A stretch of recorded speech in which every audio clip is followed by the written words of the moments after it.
नमस्कार। अगर आपके या आपके परिवार में किसी का बीपी बढ़ जाता है तो बढ़े हुए बीपी को किस तरीके से प्राकृतिक तरीके से सही किया जाए।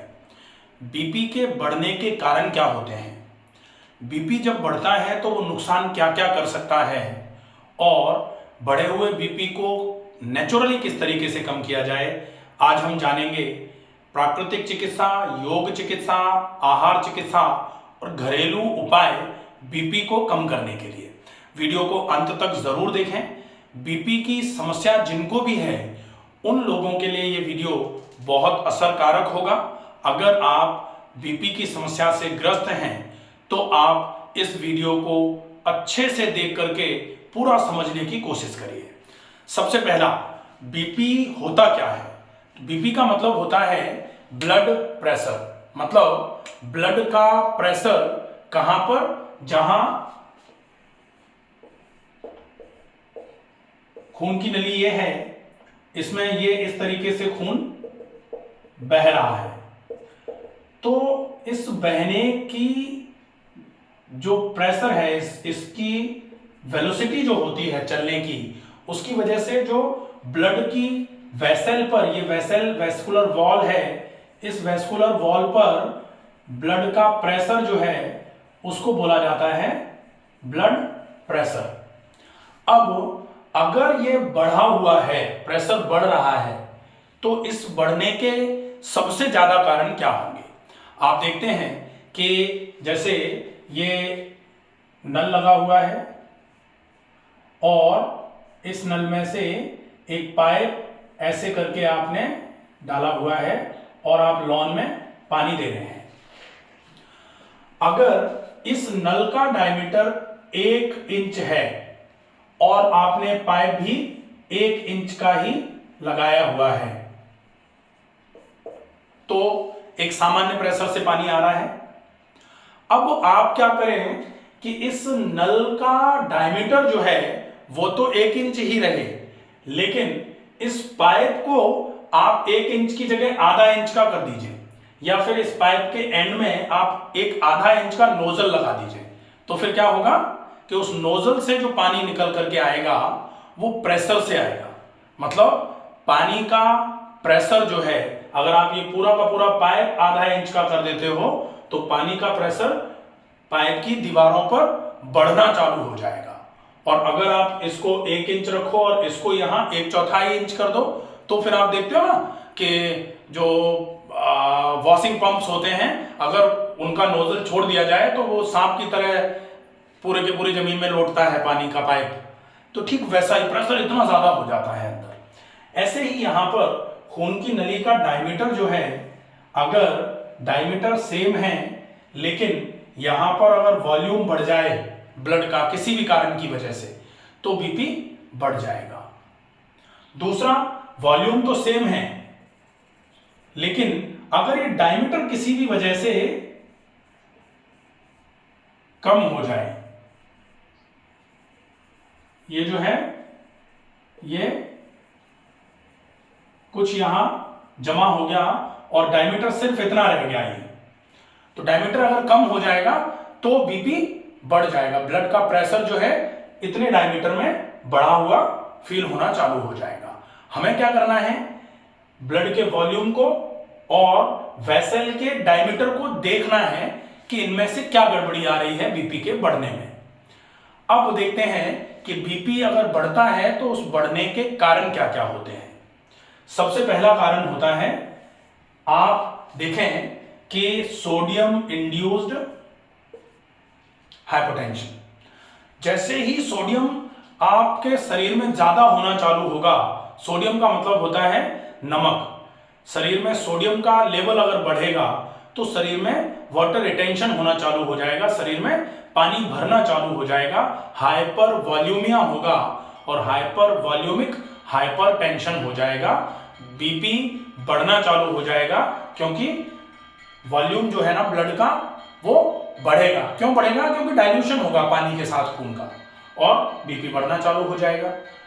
दूसरा होता है कोलेस्ट्रॉल का जमना। अगर कोलेस्ट्रॉल इस वेसल पर इस तरीके से यहां जम गया तो धीरे धीरे करके ये जो डायमीटर है ये कम हो जाएगा, और इस डायमीटर के कम होने की वजह से ब्लड का प्रेशर जो है ना वो नैरोड वेसल पर ज्यादा होना चालू हो जाएगा, तो बीपी बढ़ेगा हाई कोलेस्ट्रॉल की वजह से। ठीक है, अब हम देखते हैं एक तीसरा कारण होता है जिसको बोलते हैं स्ट्रेस इंड्यूस्ड हाइपोटेंशन। स्ट्रेस में क्या होता है, स्ट्रेस की कंडीशन जब भी होगी, स्ट्रेस में वेस्कुलर कॉन्ट्रैक्शन होना चालू हो जाता है।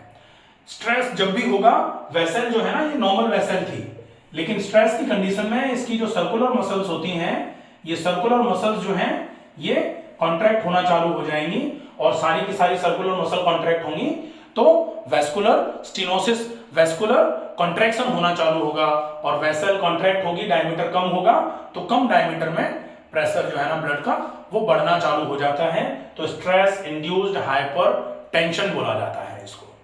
फिर चौथा कारण होता है कार्डियक हाइपोटेंशन। कार्डियक हाइपोटेंशन का मतलब होता है कि यहां जो हाइपरटेंशन का कारण है वो है हार्ट अगर मान लो फिब्रिलेशन पर चला जाए, हार्ट का जो पल्स है, पल्सेशन जो है, बीट्स जो हैं, कार्डियक साइकिल्स जो हैं वो अगर बढ़ जाएं तो फिर बीपी बढ़ जाता है। कार्डियक साइकिल बढ़ते हैं तो स्ट्रेस में भी कार्डियक साइकिल बढ़ जाते हैं, फियर की कंडीशन में बढ़ जाते हैं, बहुत ज्यादा एंगर की स्टेज में भी, जैसे कहते हैं ना कि अरे गुस्सा मत करो बीपी बढ़ जाएगा, तो एंगर की स्टेज में भी कार्डियक साइकिल्स बढ़ जाते हैं। बहुत भय की अवस्था जो होती है, डर की जो अवस्था होती है, ऐसे समय में भी कार्डियक साइकिल्स बढ़ जाते हैं, या फिर ऐसे नोड पे अगर कोई प्रॉब्लम आना चालू हो जाए, एट्रियल या वेंट्रिकुलर फिब्रिलेशंस होना चालू हो जाए, ऐसे समय में भी आपके फिब्रिलेशंस की वजह से बीपी बढ़ना चालू हो जाता है, उसको भी बीपी का बढ़ना बोलते हैं, और वो होता है कार्डियक हाइपोटेंशन या कार्डियोजेनिक हाइपोटेंशन। अब अगर आपने ये देख लिया कि बीपी का कारण ये है, अब आप अगर चाहो कि बीपी को कम करने के लिए आप कहो कि कोई सिंपल सा तरीका आप अपनाना चाहो कि भाई इससे बीपी कम हो जाएगा, तो कोई भी रोग, जो रोग होने का कारण होता है, जब तक उस कारण को आप खत्म नहीं करते हो तब तक रोग सिम्टोमेटिकली जरूर सही हो सकता है, लेकिन वो परमानेंट पूरा ठीक तभी होगा जब आप उसके होने के कारण को पूरे तरीके से खत्म कर देंगे। अब यहां जो कारण थे, अगर आप इन कारणों को पूरे तरीके से खत्म कर सकते हैं तो आपका ये बीपी का रोग जो है वो पूरे तरीके से खत्म हो जाएगा। अब आप कारण कैसे खत्म करेंगे? अगर बीपी आपका ज्यादा आ रहा है तो आप सबसे पहले तो नमक का इंटेक कम करना चालू कर दीजिए। आप डायरेक्ट नमक तो बिल्कुल भी मत खाइए, सब्जी में जितना नमक आपके लिए उपयोगी है केवल उतना ही नमक आप लीजिए। सलाद अगर खा रहे हैं तो बिना नमक के या बिना चाट मसाले के ही खाइए। आप रायता ले रहे हैं तो उसमें नमक मत लीजिए। आप अगर कोई और चीज खा रहे हैं ऊपर से जो आप गार्निशिंग करते हैं नमक की, वो मत करिए, ये ध्यान रखा जाए। दूसरा है, आप जब भी बीपी बढ़े कोलेस्ट्रॉल का फॉलोअप जरूर कराएं, और अगर आपका कोलेस्ट्रॉल ज्यादा है तो कोलेस्ट्रॉल को कम करने का सबसे सुलभ तरीका होता है, आप cholesterol by doctor Umakant Sharma videos हैं 3-4, आप उनको देख सकते हैं कि अगर आपका कोलेस्ट्रॉल बढ़ गया है तो बढ़े हुए कोलेस्ट्रॉल को मैनेज करने के लिए आप चिकनाई कम से कम लीजिए और व्यायाम ज्यादा से ज्यादा कीजिए। आपका कोलेस्ट्रॉल धीरे धीरे करके कम होना चालू हो जाएगा, और कोलेस्ट्रॉल की वजह से जो आपका बीपी बढ़ रहा था वो धीरे धीरे करके सही होना चालू हो जाएगा। तीसरा होता है स्ट्रेस। अगर स्ट्रेस की वजह से बीपी बढ़ रहा है तो आपको स्ट्रेस मैनेजमेंट के लिए प्लान करना होगा। अब stress management by doctor Umakant Sharma एक वीडियो है पूरा, स्ट्रेस को किस तरीके से मैनेज किया जाता है, स्ट्रेस होने का कारण क्या होता है, और स्ट्रेस क्या आप ऐसा करें कि आप तनाव से बच सकें, ये पूरा उसमें बताया गया है। Stress management by doctor Umakant Sharma, आप उसको सर्च करेंगे, उसको देखिए, तो अगर स्ट्रेस मैनेज कर लेंगे तो स्ट्रेस इंड्यूस्ड हाइपोटेंशन मैनेज होना चालू हो जाएगा। अब होता है कार्डियक हाइपोटेंशन। कार्डियक हाइपोटेंशन का मतलब होता है हार्ट में ऐसा क्या हो रहा था कि आपके हार्ट की वजह से आपका बीपी बढ़ना चालू हुआ। तो आप सबसे पहले अगर कार्डियक हाइपोटेंशन जैसा लग रहा है आपको लग रहा है कि थोड़ा चलने के बाद आपके सीने में भारीपन आ रहा है, आपको लग रहा है कि आपके धक धक की आवाज आपको समझ में आना चालू हो गई है, पल्पिटेशन हो जा रहा है, टैकीकार्डिया जैसा आपको फील होना चालू हो जा रहा है, तो आप ज्यादा समय व्यतीत ना करते हुए आप किसी कार्डियोलॉजिस्ट से मिल करके आप अपने पहले चेकअप्स करा लीजिए।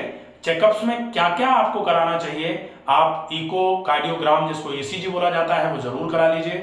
आप 2D इको करा सकते हैं, उससे आपके हार्ट की पूरी सिचुएशन, चैम्बर्स कैसे हैं, आपके हार्ट की एफिशिएंसी क्या है, जो इजेक्शन फैक्टर है वो किस तरीके, पंपिंग एक्टिविटी कितनी है हार्ट की, आपके हार्ट के वॉल्व्स किस तरीके से काम कर पा रहे हैं, आपके चैम्बर्स में कहीं कोई फिब्रिलेशन तो नहीं आ रहा, कहीं कोई हाइपरट्रॉफी तो नहीं हो रहे हैं कोई चैम्बर, ये आपको उससे पता लग जाएगा।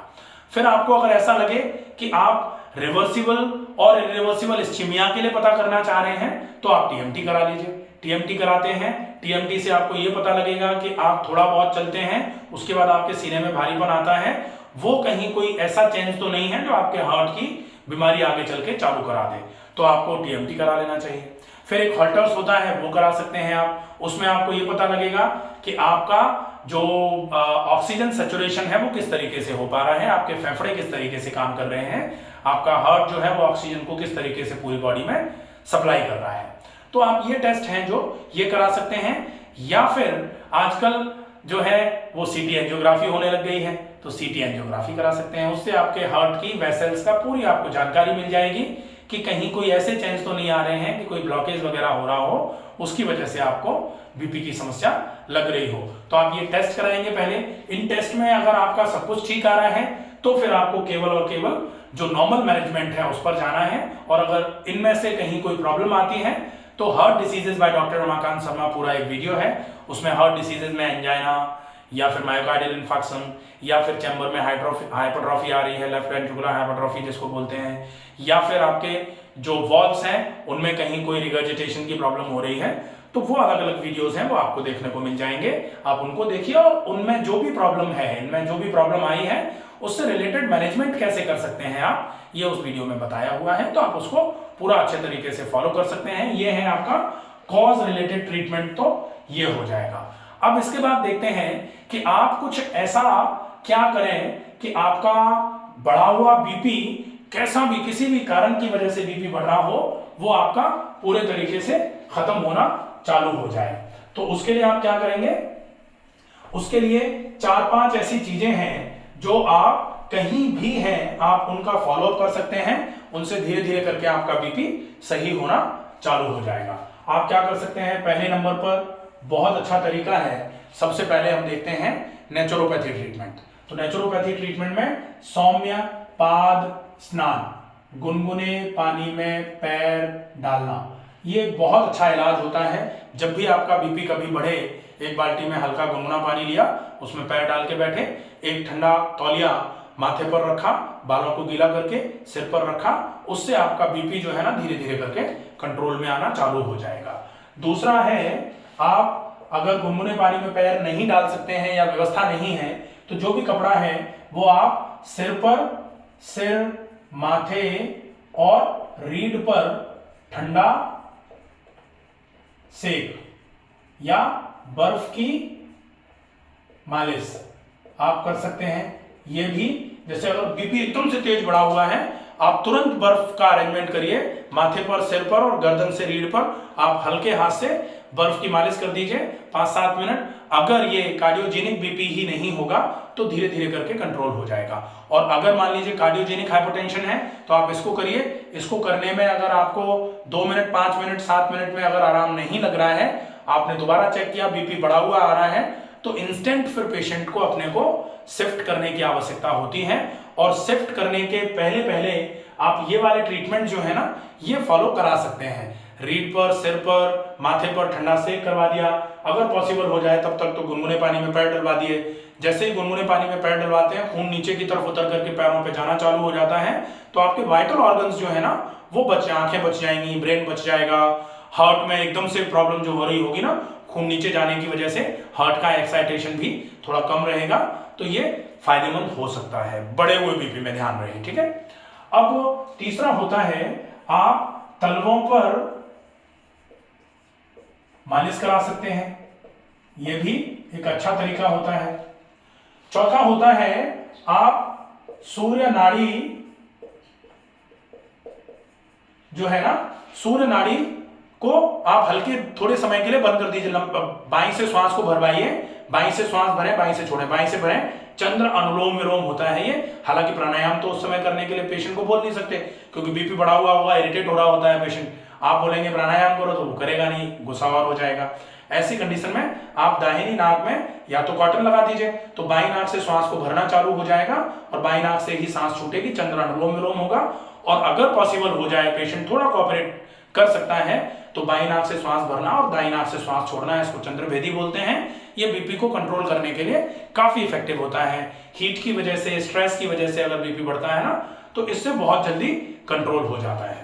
इसके साथ में आप अगर नेचुरोपैथी के अलावा डाइट थेरेपी जैसे बीपी के लिए करना चाहते हैं, तो नमक का उपयोग बंद कर दीजिए। आप बीपी में लौकी के जूस का उपयोग कर सकते हैं, मिर्च मसालों का उपयोग बंद कर दीजिए, मैदा का उपयोग बंद कर दीजिए। ये है सिम्टोमेटिक नहीं, इंस्टेंट ट्रीटमेंट नहीं है ये तब है जब आपका बीपी अभी एकदम से बढ़ा हुआ नहीं है, आप बीपी को मैनेज करना चाह रहे हैं, तो धीरे धीरे करके इससे बीपी मैनेज होना चालू हो जाएगा। अब हम देखते हैं योग चिकित्सा। योग चिकित्सा में बीपी के लिए जो चिकित्सा होती है, ताड़ासन एक बहुत अच्छा आसन है, शवासन एक बहुत अच्छा आसन है, भुजंगासन अगर आप बहुत इजीली अच्छे तरीके से कर सकते हैं तो बहुत अच्छा फायदा करता है। इसके अलावा ऐसे कोई भी आसन जो आपके फेफड़ों को और हार्ट को रिलैक्स कराने का काम कर रहे हैं, स्ट्रेच कराने का काम कर रहे हैं, वो आसन आप कर सकते हैं, बहुत अच्छे रहेंगे। या रिलैक्सेशन के जो आसन होते हैं वो भी बहुत अच्छे रहते हैं। प्राणायाम में आप चंद्र अनुलोम विलोम, चंद्रभेदी, नाड़ी शोधन अनुलोम विलोम, भ्रामरी प्राणायाम और लंबी गहरी श्वास भरना और छोड़ना, ये जो प्राणायाम है इनका अभ्यास करा के बढ़े हुए बीपी को धीरे धीरे करके कम करने के लिए पेशेंट को आप ये फॉलोअप बता सकते हैं। इससे पेशेंट का बीपी जो है ना धीरे धीरे करके कम होना चालू हो जाता है। अगर आपको ये वीडियो पसंद आई हो तो आप इस वीडियो को ज़्यादा से ज़्यादा शेयर करें, ज़्यादा से ज़्यादा लोगों तक पहुंचाएं, ताकि बीपी से परेशान लोग इस वीडियो को देख करके अपनी परेशानी का हल समझ पाएं। और ये बीपी की समस्या इतनी बड़ी समस्या नहीं है कि ये आपकी लाइफ को खराब करने का काम कर दे। अगर आप इसको समझ लेते हैं तो आप बीपी को बहुत अच्छे तरीके से मैनेज कर सकते हैं। समझ में आना बहुत आवश्यक है। तो वीडियो को अंत तक अगर किसी ने गौर से देखा है तो वो ये समझेगा कि बीपी का कारण क्या है, और कारण का निवारण अगर करेंगे तो ही बीपी का पूरा ट्रीटमेंट हो पाएगा, ये भी उसके समझ में आ जाएगा। तो आशा है इस वीडियो को आप ज़्यादा से ज़्यादा शेयर करेंगे, ज़्यादा से ज़्यादा लोगों तक पहुँचाएंगे। स्वस्थ रहिए, सुरक्षित रहिए। धन्यवाद।